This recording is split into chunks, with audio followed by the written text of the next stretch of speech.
Welcome back to Documentary First, an inside look at a documentary filmmaker's journey. I'm Jason Rugg, filling in for Joshua Q. Lindsay. I think his middle initial's Q. I'm pretty sure it's Q, isn't it? Okay, cool. And joining us is our first-time filmmaker, Christian Taylor.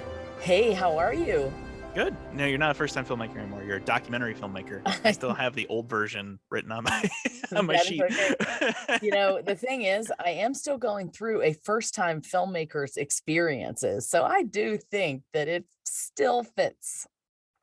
Well, good. I didn't totally mess up. Okay, so we didn't actually do a normal episode last week. No, we didn't. And I actually haven't had a chance to, I don't even know if that's out yet. Did you record anything? What went out last week? Yeah, so last week I was in Reims, France, otherwise known to the rest of the world as Reims. But it was interesting. They all do call it Reims. And so I think the rest of the world probably should call its town by the right name. So I'm trying. So I was in Reims and I was with Danny. What? If they wanted it pronounced like that, they shouldn't have spelled it the way they did. True. But how in the world do you spell Reims? Yeah, I'm not, I have no idea. Just like clear throat with some syllables in it. Right. I think that's, yeah. So anyway, I was with Danny and Flo and Michelle Coupé. We were staying in a lovely little Airbnb right off of the main strip there in Reims. And it was a wonderful, wonderful adventure. I was delighted to have them on the podcast. I hope people have listened to it to get to hear Danny speak and Flo tell, her point of view on things. And it does release today is, well, I guess by the time that people are listening to this, it will be last week. So today, as we are recording, is May 11th. And last week's podcast, while we were in France, releases today. So as you're listening to this, I am currently in New York City after having just done the film festival at the Alliance Française in Manhattan.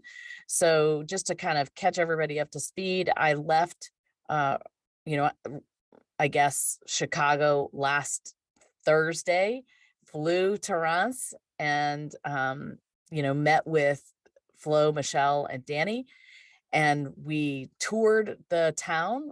We saw incredible architecture, a beautiful cathedral, delightful little shops. If you've never been to Reims, you should put it on your bucket list.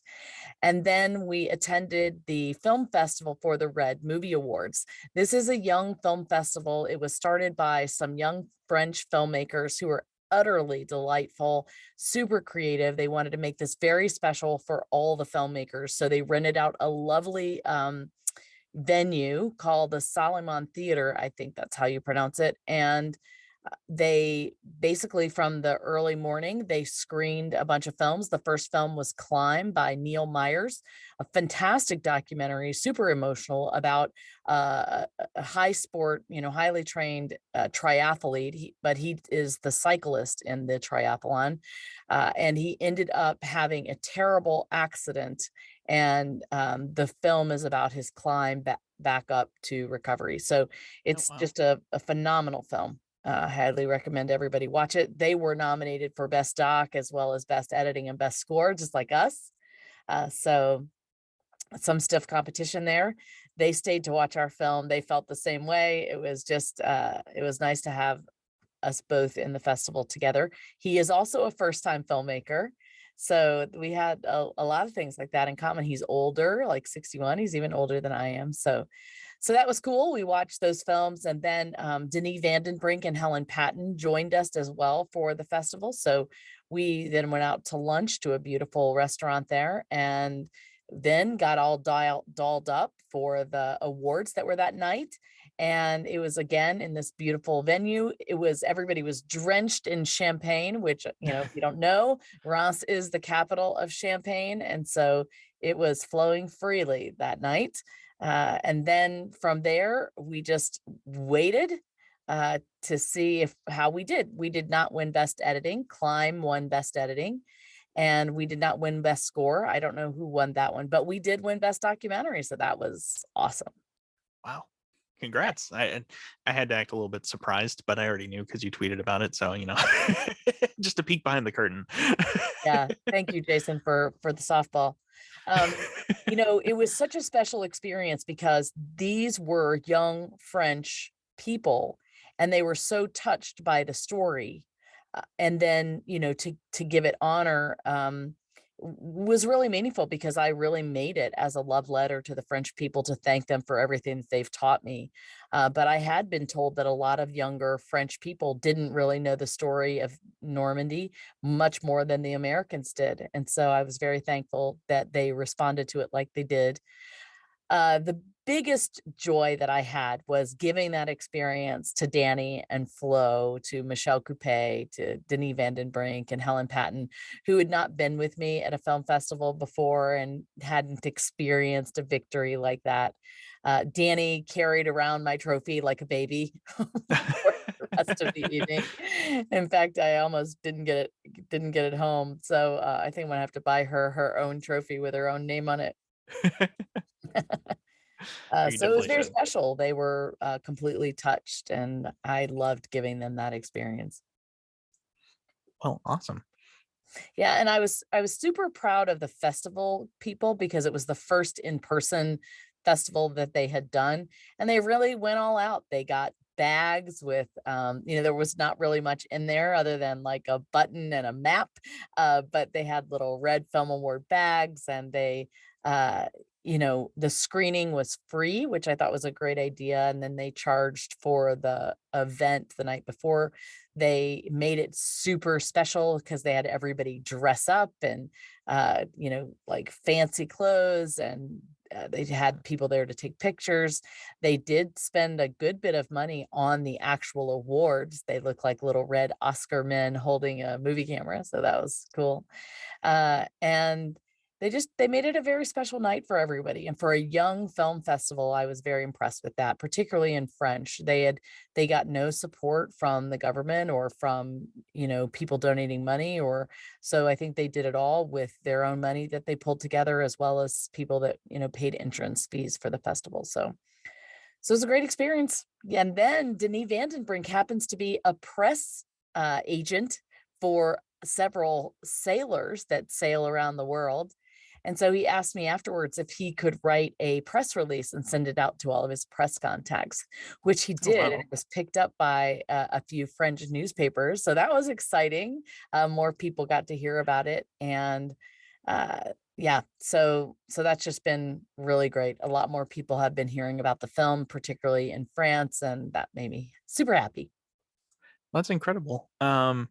So you talking about the film festival, I think one thing we haven't really talked about is that, like, with a film festival, it can be like 12 people or it can be like 1,500, depending on the Yeah. film festival. So where did this one fall? Like, how many people would you say that you saw at this film festival? Well, so this festival was very small. So they have been doing, I think, online stuff up to this point, and they're really trying to grow it in this area of France.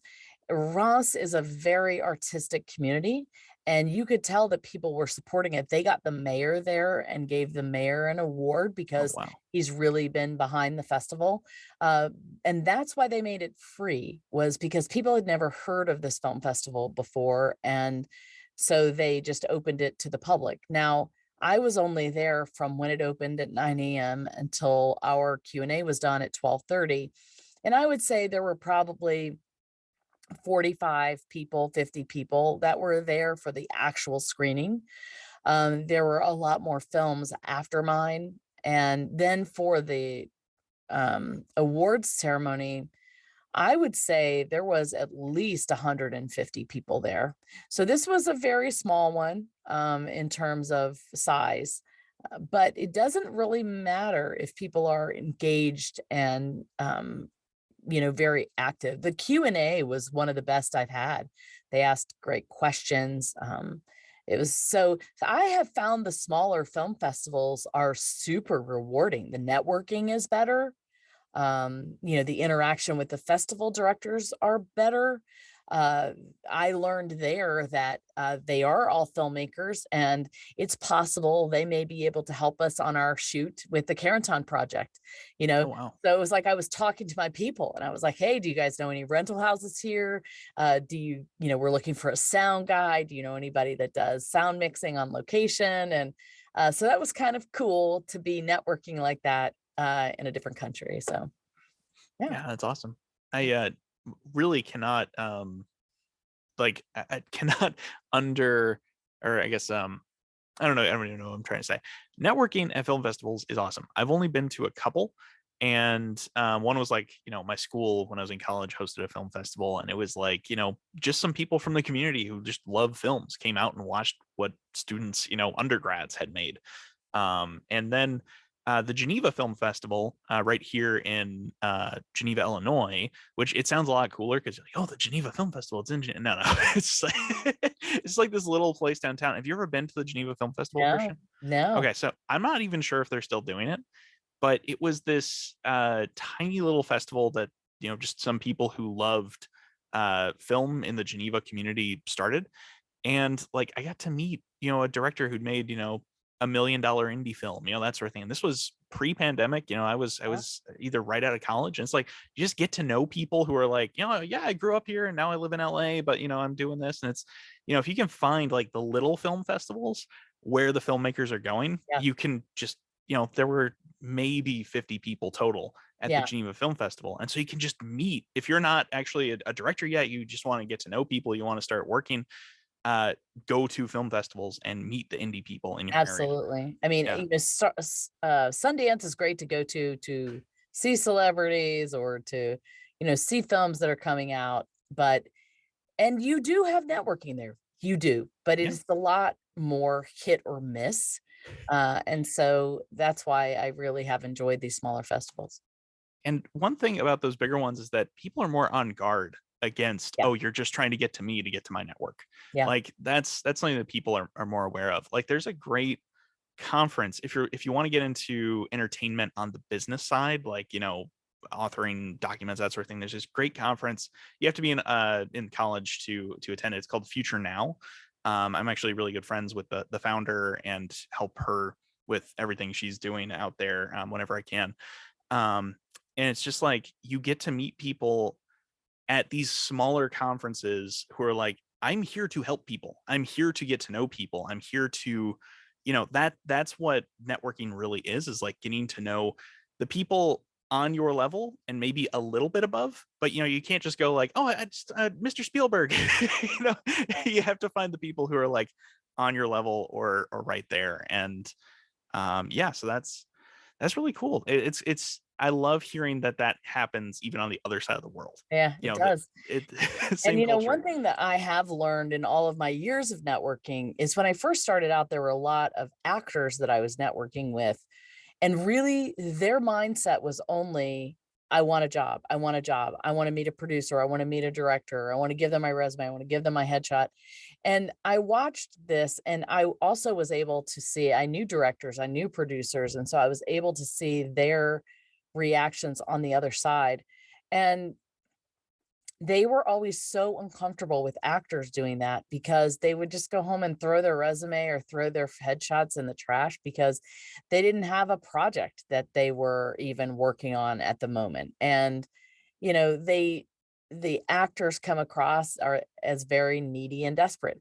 I've also seen that with other, production people that are trying to network with other production companies. So, one thing that I've learned is that networking should really be about caring about the other person genuinely and being interested in what they are doing genuinely and trying to build a relationship on mutual interest or mutual help Yeah. and not just what those people can do for you. Yeah. I so Sean, my writing partner, he and I very early on, before we were even really writing partners, we discussed, what do you do when you get the chance to approach somebody? And it was like, I wouldn't approach somebody higher than me unless I have something to offer them. Not just, hey, can you give me a job? It's not a, it's can I give you something? And so like one of the most fruitful relationships that I've had since 2017 is a project that I still can't even really talk about. But it's because we went to a producer and said, hey, we know how to do this thing. Do you have any way to use this? And he goes, yeah, we have a project we could like resurrect and try with that. And so it's like I've been working on this project for like 5 years for free and just helping them move this thing along because I know that I want to help somebody make something. It's you can't just approach it from what can you give me? Yeah. It That's has to be what can I give you? super, super, super important. That's a great tip, Jason. Very industrious That's of you. that's also how I approach internships. It's Yeah. like if you're going to intern with somebody, don't just be, I'm here to learn from you. I'm here to learn from you, but also do anything that you need me to do. That is what, Yeah. like, I want to learn and be of value to you so that maybe they'll hire you. Yeah. That's absolutely the right way to look about things, particularly when you're starting out. It's awesome. Well, this became a little sidetrack into networking and how to do it well. That wasn't really on the plan, but we do actually have an interesting update on someone in your network, right? Yeah. You've been networking with a new distributor. Yeah. These were people who you met and you didn't ask anything from right away, right? You Yeah. I kind of mean, when just, I met them, they asked for the movie. They're like, hey, we've seen your movie. Can we yeah, distribute it? And you it had was something taken to at give the them. time. And so I said, well, how about this other thing I'm doing? So that's kind of how that started. And we've had Joe Amadei on the film. He's from Virgil Films. He's just an incredible guy. So thankful for him. We've shared about this 2 weeks ago. He has sent us an offer for distribution. I only started reviewing it on the way home from Reims, and I've only gotten halfway through the contract. But so far, it is a little bit more top shelf than the previous contract that we had. So I will, I definitely need to look at it, but we're going to sign it. We're going to sign it. They're just such awesome people to work with. And we will need to probably make a few tweaks that we're going to talk about. But we have already signed a contract and paid him to be a sales agent to take our film to the Cannes film market. It's not going to screen there, but they are going to present it to European distributors, European buyers. So he leaves on May 17th for the Cannes film market, and he will be there, I guess, probably for a week or so. So we're really hoping for good things where that's concerned. And then, yeah, hopefully by the time he gets back, we'll be able to sign this agreement and move forward with, distribution. Well, awesome. So how long, in comparison to the other distribution contract, which I've seen and is incredibly long, is this similar? Is it longer? Is it shorter? There's a lot of things that are similar. There's a lot of things that are similar, except this is much more well-written, much more concise, uh, more simple to understand. But it does still have the main contract, and then like the schedule of all the explanations of terms, all of those things stayed the same. And there are a few things that are different. One thing I'm going to ask him about is there was a confidentiality clause in there. So basically I can't talk about the distribution deal. And I'm going to ask him maybe if he would be willing to waive that, just so that we can talk about that, or at least ask him why that is in there. Why do distributors put that confidentiality clause in there? So does it specify that you can't talk about the agreement as a whole or specific pieces, like specific terms in the agreement? What's the Specific language? terms in the agreement. That's why I'm Okay. being so vague. Okay. Just because I haven't even signed the contract yet, but I want to honor what he's asking until at least I ask him to waive it. So, I just wanted to make sure we weren't violating it by talking about it right now. No. I'm being that purposely vague. So we'll just kind of see. In the meantime, Mindy Cook, who's been on the show before, sent me a podcast to listen to about some movers and shakers in the industry, talking about the changing face of distribution. And she said, you know what, I just want to tell you, Christian, I've listened to this, and everything that they're saying on here is exactly the experience that you've been having. It's an industry-wide thing that they're saying, and they are making some propositions for some new ways to go about things. So I'm going to listen to that. It'll be interesting to report on that. When I get through it.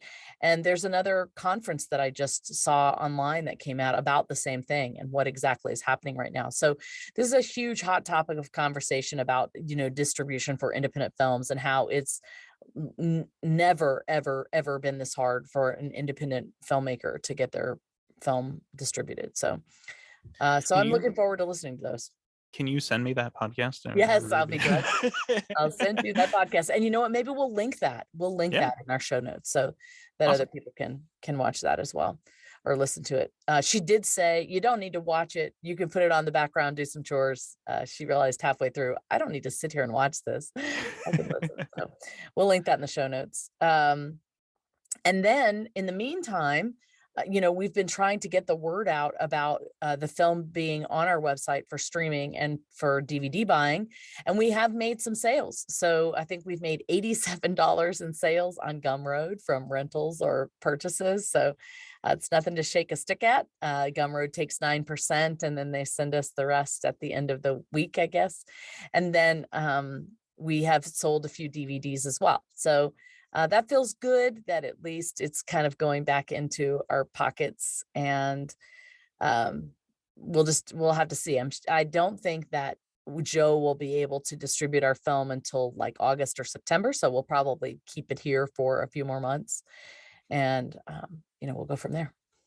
And the Gumroad is just, it's currently a rental, right? Like you don't own it.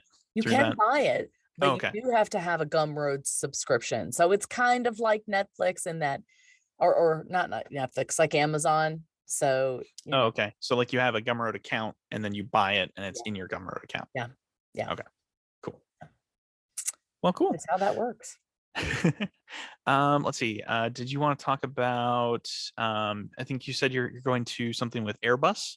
Yeah, let me talk about that a little bit. I am running around with the chicken with my head cut off today because at 5 a.m. I leave in the morning to go to Washington, D.C. to do an event tomorrow afternoon, which will be May 12th with Airbus. Michelin and Delta are also participating. It's going to be at the Air and Space Museum out in Chantilly, Virginia at the Udvar-Hazy location. It is predominantly a private screening for all of these companies and their employees. But it'll be good networking. I'll be interested to see what comes from that. Hopefully it opens other doors for other companies to want to show the film, places. So, and then I'm going to spend the weekend with David Chapman and his family in Washington, D.C., trying to prepare for the next event, which is Monday, May 16th, or is that Tuesday? I don't have my calendar in front of me, but I think it's Tuesday. Tuesday. Remind people who David Chapman is. Yeah, David Chapman is in our movie. He's one of our cast members. He was Colonel David Chapman, who was the senior military attaché at the U.S. Embassy in Paris.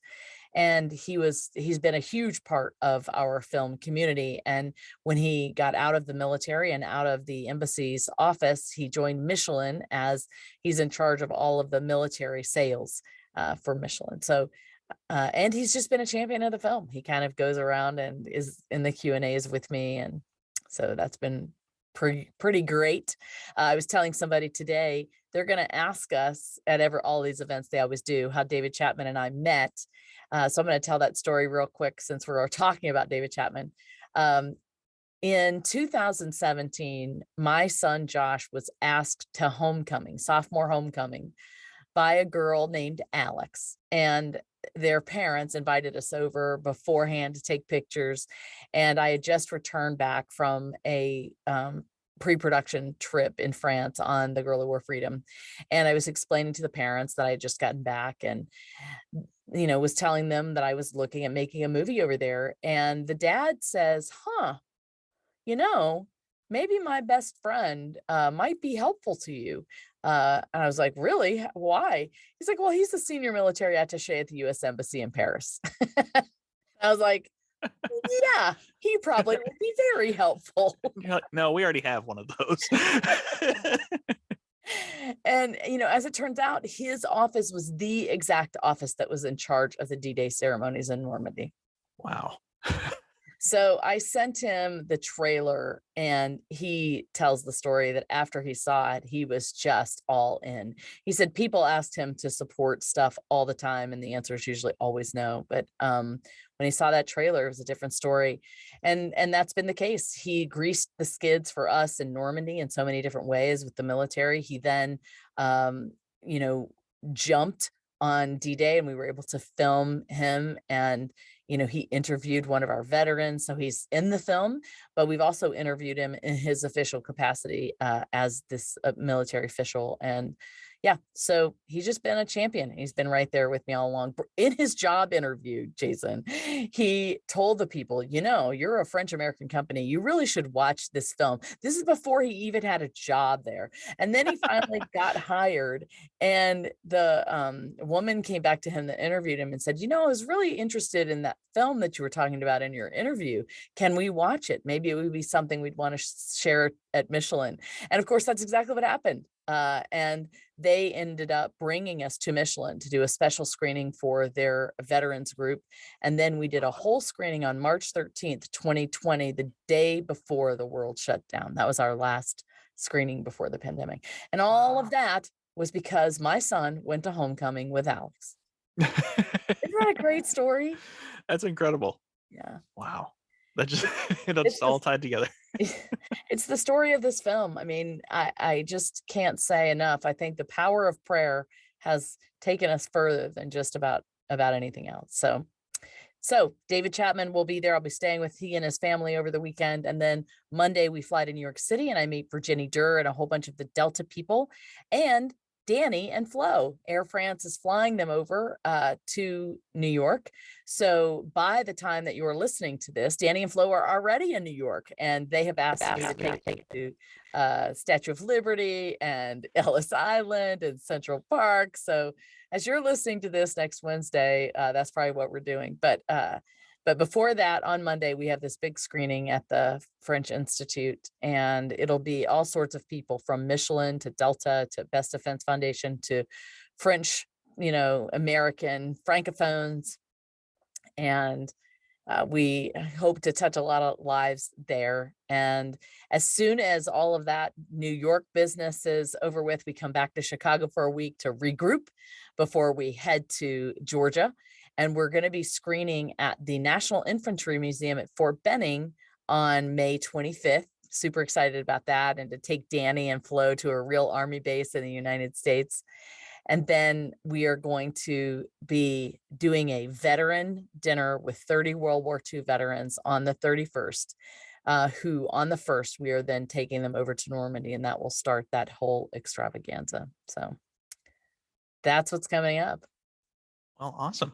Is there anything else you want to touch on, or do we just go straight to DocuView, Deja View, whatever it's called now? The docs we watched. Yeah, that thing. I think the only other thing I'd say is we are thick in the production of this Carentan project, and we're shooting 4 days in France. And it has gotten very complicated as we're trying to make sure that we get all of these people over to France, that we get them all housed, that we have the right equipment, that we, whether we rent it or we take it. It just is not easy to do a 2-continent documentary film. And this I know now firsthand and secondhand. So that's where our company's been focused on. Hopefully we will kind of get it all together. We've run into a few snags here or there, but I have confidence it's all going to work out, and we'll have some more exciting stuff to report when we get back. Well, awesome. All right. Do you want to transition into docs we watched? So, do we have a theme song for that? Do we have to leave a spot for? No, we're gonna have to come up with a new theme song for docs we watched. No, this is our new segment, Ducky View, Deja Vu. Ducky View, Deja Vu. All right. Now that I can say it right, I don't know why we have to change it, but anyway. All right, why don't you go first? Okay, so it was an early pandemic gem that this came out. It was an HBO Max documentary called Class Action Park. Have you seen this, Christian? No, never even heard of it. Okay, so in the 1980s, there was a place called Action Park in New Jersey, and it literally killed people. It was a theme park where, oh yeah, like, you go down a water slide and it loops around and everything, and that's cool. Oh, I came out with a bunch of teeth in my arm from the people who previously had hit the wall wrong and left teeth embedded in the wall. Like, it is insane, the stuff. As it goes on, this thing gets more and more and more insane. At first, it's like, okay, yeah, this is a little bit crazy. I can't believe they're doing that. They're not really trusting people's safety, that sort of thing. And it just keeps getting worse and worse. And like, oh yeah, the log flume ride that people go through this tunnel, and like half the time they come out unconscious, and we're not sure if that's because they hit the wall too hard or if it just, the speed's too high, or it's just like, and it's all real. And it's funny and interesting until you get to the sad parts where people actually lost family members to this place. Like, legitimately people died because of just their flagrant view on safety. It's a really fun documentary besides those sad parts, because of just how insane it is. You will not believe the stuff that they got away with. There was a freeway in the middle, and definitely there was something about people stealing go-karts, getting them out onto the freeway, and the police showing up. I can't even remember all the craziness that happens in it, but totally worth the watch. Where can people watch this? It's on HBO Max. Okay. Wow. Can't wait for that one. That sounds fun. Okay, so I watched one coming home on the plane, actually, that I thought was fascinating and disturbing. And it's called Before the Flood. It actually came out in 2016. So it isn't new news, which is interesting. And this is a film, it's a documentary film by Leonardo DiCaprio. It's a look at how climate change affects our environment. And it talks a lot about what society can do to prevent the demise of so many different things: species, ecosystems, native communities across the planet. And there was a section where they showed clips of a lot of people on Fox News or other government officials sort of making fun of Leonardo DiCaprio, sort of stepping into being a spokesperson for these issues. And what did he know? What could he bring to the table? What kind of expert was this actor? But he spent so much time going around, flying to different places, actually talking to people about the changes that they've seen, that I have so much respect for his commitment to this. It's interesting how he started it out. I really liked the shape of the movie. He said that he used to go to bed at night and the picture above his crib was this beautiful artistic work. And it started off this beautiful Garden of Eden, and it transitioned to this middle place that wasn't so great. And then there were all these pictures of this dystopian Garden of Eden. So it was really, a vivid picture of what would happen if the people that inherited the Garden of Eden didn't care for it. And you could just see that he was watching this happen as he went around and interviewed all of these things. And he has such a passion for making sure that we care for the earth. And so it was very convicting to me, quite honestly, about changes that we all can make. So I'm sure that a lot of people would think there was a political agenda there. As a Christian, I can't figure out why it's bad for us to care for the environment and try to limit our footprint. So I don't know, but it was a very well done Right? film. About like we're made to care for the earth. Okay. Like that's Our part of what we're supposed to do. responsibility. Yeah. But nah, yeah. And maybe I'm sure that natural changes occur over time. They did before we got here, and they always will. But I do still think we have a responsibility to live responsibly. And I look at us, the deforestation and the way that we are buying up all of our farmland, and we're turning it into suburbs because people don't want to farm anymore, and we can make more money putting, developments on this farmland. But all of our oxygen is being, chopped down with every tree. So, it was a very big overview perspective of what's happening on a big global scale. And he didn't just talk to Americans. He went around and talked to a lot of different people about their perspectives on global warming.